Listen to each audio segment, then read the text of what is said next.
എടോ കഴുത്തുമുട്ടും, തന്നോട് ഞാൻ പറഞ്ഞതല്ല ആ പീറ്ററിന്റെ കാര്യത്തിന് സി എമ്മിനെ കാണാൻ പോണ്ടാന്ന്. ഇപ്പോൾ എന്തായി? പള്ളർത്തി കിട്ടിയപ്പോ മതിയായില്ലേ? പീറ്റർ പാർട്ടി പ്രവർത്തകനാ, അസോസിയേഷന്റെ സെക്രട്ടറി. അയാൾ വന്ന് കരഞ്ഞു പറഞ്ഞാൽ എനിക്ക് പറയാതിരിക്കാൻ പറ്റുമോ? ഇപ്പൊ മനസ്സിലായില്ലേ? ചെറിയ കാര്യത്തിന് ചെന്നാൽ ഇതാണ് മറുപടി എന്നുണ്ടെങ്കിൽ വലിയ വലിയ കാര്യത്തിന് ചെന്നാൽ എന്തായിരിക്കും സ്ഥിതി എന്ന് ഞാനും കാണിച്ചു കൊടുക്കാം. എന്റെ നാക്കൊന്നും ആർക്കും പണയം വെച്ചിട്ടില്ല. സാർ ചായയോ കാപ്പിയോ എന്തെങ്കിലും? ഒന്നും വേണ്ട. വേണം മോനെ, എനിക്കൊരു മീഡിയം ചായ വേണം. ശരി സാർ. താൻ ആ പാർട്ടി ഓഫീസിലേക്കൊന്ന് വിളിച്ചേ. ഇനിയും കഴിഞ്ഞില്ല ഒരു മുട്ടിഞ്ഞ എക്സിക്യൂട്ടീവ്. എത്ര വിളിച്ച് കിട്ടണ്ടേ?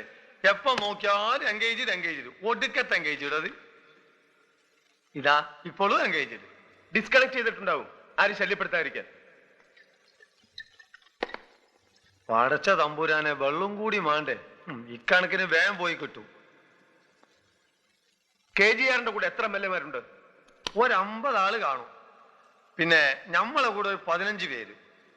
പിന്നെ ഒന്നിലും പെടാത്തൊരു 10-15 പേര് അവിടെ ആയിട്ട് കാണും. റാസ്കൽസ്.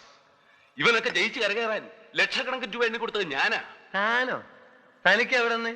തന്റെ തറവാട്ട് സ്വത്തോ അതോ അമ്മായി അപ്പന്റെ സ്ത്രീധനോ?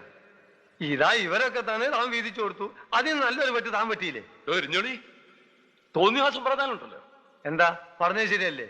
ചിക്കമംഗളൂര് മൈസൂരൊക്കെ പിന്നെ എസ്റ്റേറ്റ് എടുക്കാൻ എവിടെ പൈസറ്റ്? ഇതൊന്നും ആർക്കും അറിയില്ല എന്നാ വിചാരം?